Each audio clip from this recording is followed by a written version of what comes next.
ওলামাদের কিভাবে উত্তর দেওয়া উচিত। আমি এই সব ওলামাদের বিপক্ষে নই, আসলে তারা মিডিয়ায় কথা বলতে অভ্যস্ত নন। যদি আমাকে কেউ প্রশ্নটা করে ইসলামিক দৃষ্টিভঙ্গি এ ব্যাপারে ইসলাম কি বলে যে সানিয়া মির্জা একজন টেনিস খেলোয়াড় হয়ে যে রকম পোশাক পরে এটা ঠিক না ভুল, আমি উত্তরে বলতাম সানিয়া মির্জা সম্পর্কে বলার আগে আমি আরেকটা কথা বলি যে অনেক মুসলিম পুরুষ আছেন যারা ক্রিকেট খেলেন, ইন্ডিয়ান টিমে খেলেন, অন্যান্য টিমেও খেলেন, তাদের অনেকেই সালাহ আদায় করেন না। সহিহ মুসলিম বলছে বুক অফ সালাতে ঈমান আর কুফরির মধ্যে ব্যবধানটা হলো সালাহ। সালাহ হলো তাওহীদের পরে সবচেয়ে গুরুত্বপূর্ণ স্তম্ভ, খুবই গুরুত্বপূর্ণ। শিরক করার পর সবচেয়ে বড় গুনাহ হলো সালাহ আদায় না করা। তাই আমার মত অনুযায়ী যেসব মুসলিম পুরুষ ক্রিকেট খেলেন আর সালাহ আদায় করেন না তারা সানিয়া মির্জার চাইতে বড় গুনাহগার। সানিয়া মির্জা সালাহ আদায় করে।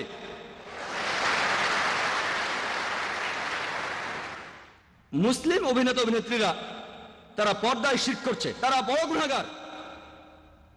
আমি সানিয়া মির্জার পক্ষ নিয়ে কথা বলছি না, এ কথা মানব সানিয়া মির্জা যে পোশাক পরে সেটা ইসলামের নিয়মের বিরুদ্ধে, এটা হারাম।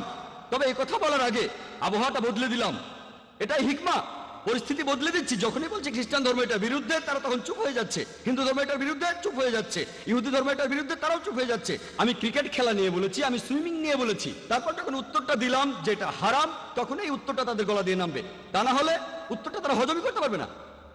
আমি বলেছি এটা ভালো, সানিয়া মির্জা অন্ততপক্ষে সালাহ আদায় করে, সে কম গুনাহগার অন্তত ওই মুসলিম ক্রিকেটারদের চাইতে যারা সালাহ আদায় করে না, 4 দিন খেলছে 5 দিন খেলছে সালাবাদ।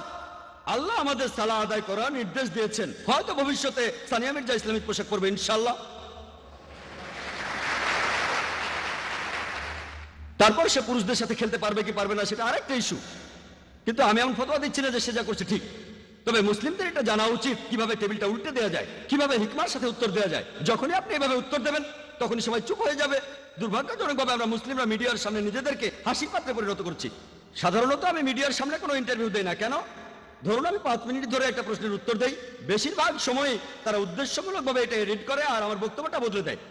মাঝে মধ্যে সময়ের স্বল্পতার কারণে সেটাকে ছোট করে আর না বুঝেই তারা বক্তব্যটাকে বদলে দেয়। ইচ্ছা অনিচ্ছা জানি না, তবে বেশিরভাগ সময় হয়ে থাকে আমার উত্তরটা যদি ঠিকমতো হয় তারা কেটে ফেলে, এডিট করে ফেলে।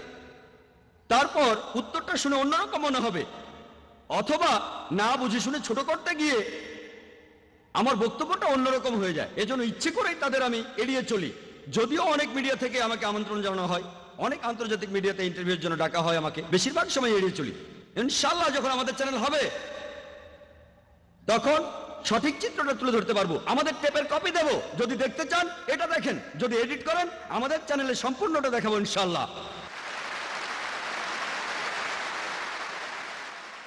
একটা চ্যানেল শুরু করা নিঃসন্দেহে খুবই কঠিন কাজ, আর তারপর একটা চ্যানেল শুরু করে কোরআন এবং সহিহ হাদিস অনুযায়ী সেটাকে চালানো সেটা আরো কঠিন কাজ। ইনশাআল্লাহ আমি আল্লাহর কাছে দোয়া করছি, আপনারাও দোয়া করবেন যাতে সঠিক পথে চলতে পারি, কোরআন সহিহ হাদিস মেনে চলতে পারি, আর যেন এইভাবে ইসলামকে ছড়াতে পারি। আমার লেকচার শেষ করার আগে পবিত্র কোরআনের একটি উদ্ধৃতি দিচ্ছি। সূরা ইসরার 81 নম্বর আয়াতে বলা হয়েছে, ওয়াকুল জাল হক ওয়া যাকাল বাতিল ইন্নাল বাতিলা কানা যাহুকা। যখন সত্য এসে মিথ্যার সামনে দাঁড়ায় মিথ্যা বিলুপ্ত হয়ে যায়, কারণ মিথ্যা প্রকৃতিগত কারণে বিলুপ্ত হয়ে যাবে। ওয়া আখিরু দাওয়ানা আলহামদুলিল্লাহি রাব্বিল আলামিন।